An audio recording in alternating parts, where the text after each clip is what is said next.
ఎవరైతే మంగళి గారు మేము బాధితుల పక్షాన ఉండి పోరాడతాం. ఇదంతా ఫాల్స్ అలిగేషన్ అది ఇది అని చెప్పిర్రో, నేను మళ్ళీ మళ్ళీ ఒకటే చెప్తున్నాను మల్లి గారికి. నిన్న మీరు కంప్లెయింట్ ఇచ్చిర్రు.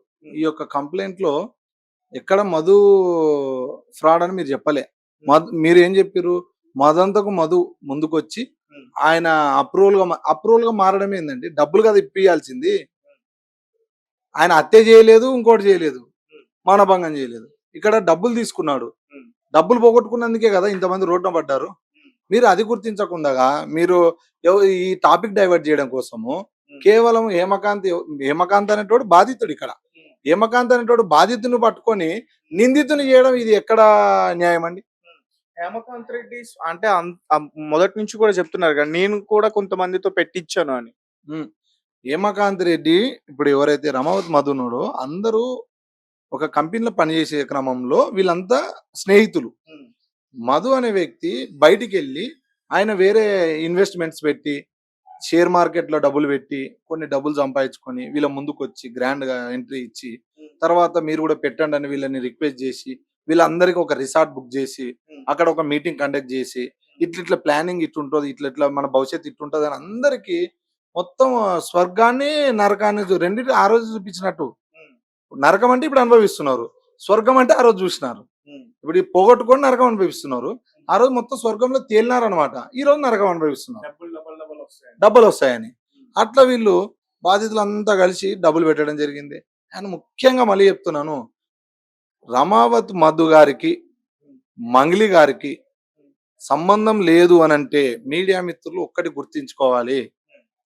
మంగ్లీ గారి ఇంటికి బాధితులు ఈ రోజు కాదు, ఏ రోజైతే రమావత్ మధు మీ ఇంట్లో ఉన్నాడో ఆ రోజు ఏ విధంగా మీ ఇంటికి వెళ్ళారు, దానికి సంబంధించిన ఫోటో గాని ఏదైనా వీడియో గాని మీ దగ్గర ఉందా? మీరు డైరెక్ట్ గా చూపిస్తారా? ఎందుకంటే మంగ్లీ నాకు సంబంధం లేదు అంటూ కూడా నేను ప్రెస్ మీట్ లో చెప్పింది ఆమె. నేను మళ్ళీ మిమ్మల్ని రిక్వెస్ట్ చేస్తున్నానండి, నేను ఆవిడ ఇంటికి మీరు ఒకవేళ పర్మిషన్ తీసుకొని, ఎందుకంటే వాళ్ళంటే ఆ రోజు డబ్బులు పెడుతున్నారు కాబట్టి ఆ క్రమంలో వాళ్ళకి పర్మిషన్ ఇచ్చిండొచ్చు. ఈ రోజు మీరు వెళ్ళాలంటే పర్మిషన్ తీసుకొని వెళ్ళాల్సి వస్తుందేమో. ఇది నేను కొన్ని వీడియోస్ కొన్ని ఫొటోస్ మీకు అందిస్తానండి. ఈ యొక్క ఫొటోస్ వీడియోస్ మంగ్లీ గారి ఇంట్లోటివే కాదా? ఇది మంగ్లీ గారి ఇల్లు.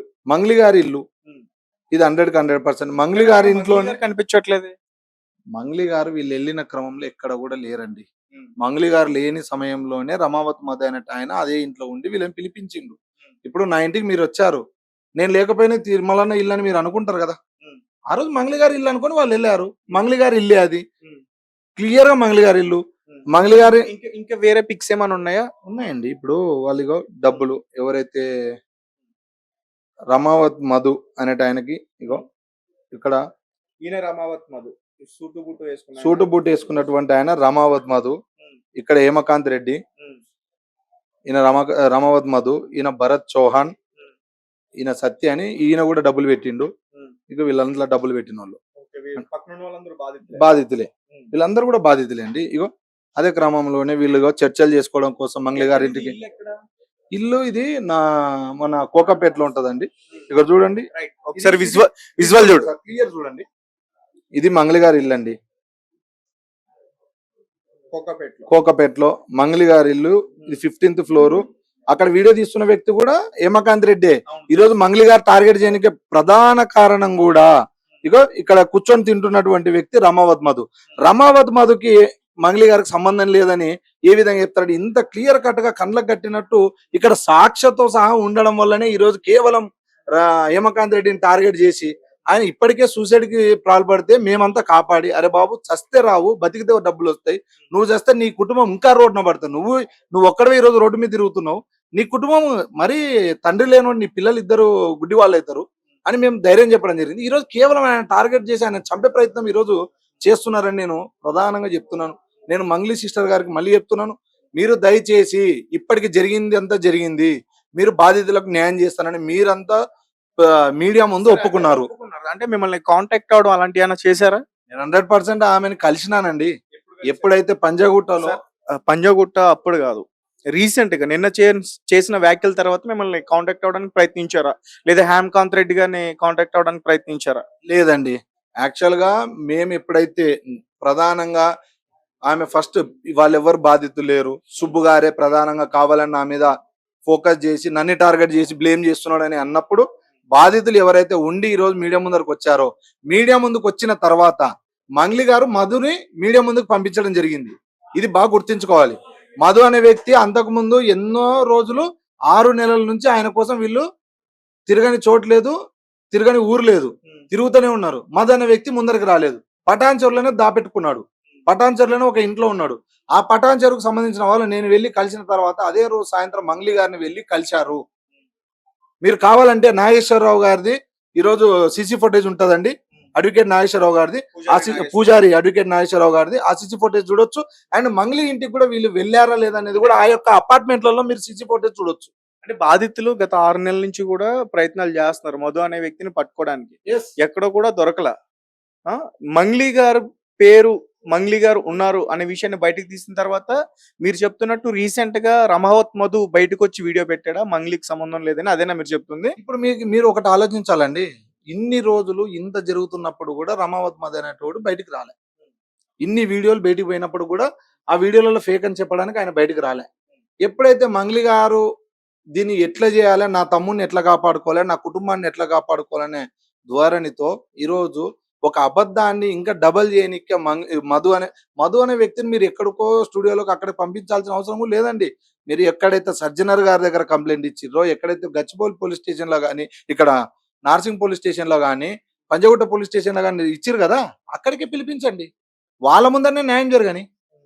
లేదా ఒక ప్రధాన ఏదైనా టీవీ ఛానళ్ళకి పిలిపించి మీరు కూడా అక్కడ కూర్చొని వీళ్ళకి న్యాయం చేస్తామని చెప్పారు కదా, వీళ్ళందరూ బాధితులు వస్తారు, నేను తీసుకొస్తాను, మీరుండి మధుగారిని పిలిపించి చేయండి. ఇప్పుడు హేమకాంత్ రెడ్డి తీసుకున్నాడు అంటే హేమకాంత్ రెడ్డి మీ ముందరనే ఉన్నాడు కదా, ఎటైతే పారిపోలేదు కదా. ఒక విషయం అడుగుతా చెప్పండి.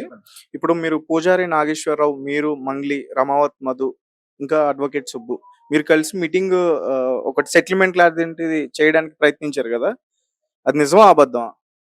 సెటిల్మెంట్ కాదండి. యాక్చువల్ గా ఎప్పుడైతే మంగ్లీ గారి పేరు సుబ్బారావు అనే అడ్వకేట్ తీసిండో, ఆ తీసిన క్రమంలో మంగ్లీ గారు అడ్వకేట్ సుబ్బుకి సుమారు 30 సార్లు కంటిన్యూ కాల్ చేయడం జరిగింది. కాల్ చేసిన తర్వాత ఏంటి అని సుబ్బారావు గారు అడిగిన తర్వాత, నా పేరు ఎందుకు తీస్తున్నారండి, నేను ఉండండి, నేను మధు కాల్ కలుపుతాని చెప్పండి. మీరు కలిసారా డైరెక్ట్ గా? ఇప్పుడు మనం ఎలా కూర్చున్నాం అలాగా మీరు కూర్చొని మాట్లాడారా మంగ్లీతో? ఆ క్లారిటీ కోసమే మీకు ఇది ఇవ్వడానికి వస్తున్నానండి. ఆమె కాల్ చేసి స్వయంగా మధుకి కాన్ఫిడెన్స్ కాల్ కలిపి మాట్లాడిచ్చిన తర్వాత మరుసటి రోజు పూజారి నాగేశ్వరరావు గారి ఆఫీస్ దగ్గరికి మంగ్లీ గారు పిలిచారు. మంగ్లీ గారు పిలిచిన తర్వాత నేను, అడ్వకేట్ సుబ్బారావు, కొంతమంది బాధితులు ఇక్కడ ఎవరైతే కూర్చున్నారో వీళ్ళందరం కూడా అక్కడికి వెళ్ళాం. 100% అందరు వచ్చారు. అందరు వచ్చిన తర్వాత మంగ్లీ గారు ఒక ఓల్వో కార్ లో రావడం జరిగింది. దిగి ఆమె పైకి వెళ్ళిన తర్వాత కూర్చోబెట్టి సుదీర్ఘంగా ఒక 3 గంటల పాటు సుబ్బు గారితో చర్చించడం జరిగింది. నేను ఉన్నానండి, నేను పక్క క్యాబిన్ లోనే ఉన్నా. మీరు సిసి ఫోటో ఈ రోజు కూడా చూసుకోవచ్చు అక్కడ. తరువాత మళ్ళీ వెంటనే ఆ సుబ్బు మాట్లాడిన తర్వాత నన్ను కూడా అక్కడికి పిలవడం జరిగింది. నేను లోపలికి వెళ్ళిన, తిరుమల అంటే ఎవరు, తిరుమల అంటే అని ఆమె ఏకవచనంతో నన్ను మాట్లాడడం కూడా జరిగింది. నేను అప్పుడు కూడా జర చూసి మాట్లాడానంటే, తిరుమల గారు చెప్పండి అన్నారు. సరే, ఒక సిస్టర్ అనుకుంటున్నా, నాకైతే ఇబ్బంది లేదు, కానీ మీరు మాట్లాడే క్రమం చాలా క్లియర్ గా ఉండాలని క్లియర్ చెప్పినప్పుడు కూడా అక్కడ వేరే వ్యక్తులు కూడా సూచించారు. అమ్మ, ఏదైతే నీ పేరు గొప్పది, ఈరోజు నువ్వు ఎంతో మంది అభిమానాలతో కూడుకొని నువ్వు ఉన్నావు కాబట్టి వాళ్ళందరిలో నీకు దెబ్బ తినకూడదు అని అంటే, ఎవరైతే రామావత్ మధునోడో ఆయన మీద కంప్లైంట్ ఇచ్చి ఈ యొక్క సమస్యని సాల్వ్ చేసుకో అమ్మా అంటే, ఆమె ఏం చేసింది, శ్రీముఖి గారి పేరు ఆమె తీసింది, హేమకాంత్ రెడ్డిని బయటికి తీసింది, సుబ్బారావు మీద టార్గెట్ చేసింది. ఇవన్నీ ఏందండి? ఈరోజు 100% మంగ్లీ యొక్క తమ్ముడు దీనిలో తప్పు చేసిండు. మంగ్లీ యొక్క తమ్మునికి దీనిలో ప్రధానమైన పాత్ర ఉంది. ఇప్పుడు ఎందుకంటే ఈ యొక్క బాధితులు మంగ్లీ గారి ఊరికి వెళ్ళారు. మంగ్లీ గారు ఊరికి వెళ్ళిన క్రమంలోనే హేమకాంత్ రెడ్డి అనే వ్యక్తి అక్కడికి వెళ్ళాడు. ఈ రోజు ఇవన్నీ బయట పెట్టాడు. ఒక విషయం అడుగుతాను, మళ్ళీ చెప్పండి, క్లారిటీగా చెప్పండి. ఆ రోజు మీరు కలవడానికి రీజన్ ఏంటి? బాధితుల విషయమా, లేకపోతే మంగ్లీ గారి పైన పర్సనల్ గా అతను మాట్లాడాడని చెప్పిన దానికి మీరు అక్కడ మీటింగ్ ఏర్పాటు చేశారా? నేను మళ్ళీ క్లియర్ కూడా మీకు చెప్తాను. ఆ రోజు ప్రధానంగా కలిసినప్పుడు మంగ్లీ గారు ఒక రిక్వెస్ట్ చేసిర్రు, మీకు దండం పెడతా నా వీడియోలు తీసేయండి అని ఆమె అడిగారు. కేవలము నా వీడియోలు తీసేయండి ఈ ఛానల్స్ లో నుంచి. ఏ వీడియోలు? ఇప్పుడు సుబ్బారావు అని అడ్వకేట్ ప్రెస్ మీట్ పెట్టాడు కదండి మంగ్లీ గారి పైన. మంగ్లీ గారు దీనిలో ఇన్వాల్వ్మెంట్ ఉంది అని సుబ్బారావు గారు చెప్పినందుకు ఆ రోజు ప్రధాన మీడియాలో టెలికాస్ట్ అయింది కాబట్టి ఆ వీడియోలు డిలీట్ చేయించండి అని సుబ్బారావు గారిని అడిగారు. కానీ ఆమె ఇంకోటి ఏం చేసింది, మేమందరం ఫోన్లు పక్కకు పెడితే ఆమె దొంగదాపు నుంచి ఇట్లా కెమెరా తీసి ఇట్లా వీడియో తీసింది. ఆ వీడియో తీసినప్పుడు కూడా అక్కడ ఏది కూడా వాయిస్ లేదండి. ఆమె కేవలం అక్కడ ఆమె కోసం ఎవరైనా చెప్పుదాం మంచి అని చెప్దామంటే కూడా వాళ్ళని కూడా ఈరోజు ఇరకాటంలో పెట్టడం జరిగింది. ఆమె మంగ్లీ అనే ఆమె డైరెక్టర్లను కానీ మ్యూజిక్ డైరెక్టర్లను కానీ వీళ్ళందరినీ కూడా ఇరకాటంలో పెట్టింది కదా. రియల్ గా అంటే వేణుగుడుగుల గారు ఆ రోజు ఆయన యొక్క సమస్య కోసం పూజారి నాగేశ్వరరావు అడ్వకేట్ గారి దగ్గరకు ఆయన వెళ్ళడం జరిగింది. కానీ ఆ రోజు ప్రధానంగా ఆయన వేరే సమస్యతో వేరే అక్కడికి సమస్యతో ఆయన వచ్చారు. అక్కడ ఉన్నాడు. సరే, ఈమె మన టీంకి సంబంధించిన ఆమె మన వ్యవస్థలో ఉంది అని ఆయన ఏదో ఆమెకి సర్ది చెప్పడానికి పోతే ఆయన పేరు కూడా ఈరోజు ఆమె బదలం లేపినట్టే కదా. శ్రీముఖి గారి పేరు ఆమె వాడడంలో కూడా మీరు గ్రహించవచ్చు. కేవలం టాపిక్ డైవర్ట్ చేసి ఈ బాధితులను ఇంకా నాశనం లేపాలి, 2 రోజులు ఇట్లనే పోరాడితే ఈ బాధితులు లాస్ట్ అడగకుండా అవుతారనే ప్రయత్నంతో ఈ యొక్క డైవర్షన్ తిప్పుకొని ఈ గేమ్ స్టార్ట్ చేసిరు వాళ్ళు. మీరు ముందు కలిశారు కదా అప్పుడు పూజారి నాగేశ్వర్ వీళ్ళందరితో కూడా, అప్పుడు కూడా కేసు పెడతా అని చెప్పిందా రమావత్ మధు పైన? కేసు పెడతాను ఆమె చెప్పలేదు. నాకు ఎవడో తెలియదు, నేను మన ముఖం చూడలేదు, వాడు నాకు సంబంధం లేదు అన్నది. కానీ ఆల్మోస్ట్ అన్ని టీవీ ఛానల్ టెలికాస్ట్ అయిందండి. రమావత్ మధు ఇంటికి మంగ్లీ గారు చెల్లెలు శివ అందరు వెళ్ళారు. అక్కడ ఆ ఇంటిని సందర్శించారు. ఒకవేళ వెళ్ళే వాళ్ళు గెస్ట్ గా వెళ్తే ఇల్లు ఓపెనింగ్ వెళ్ళాలి. ఇల్లు కన్స్ట్రక్షన్ అయ్యేటప్పుడు కాదు, అది రాత్రి 1 గంట 2 గంటల సమయంలో కాదు.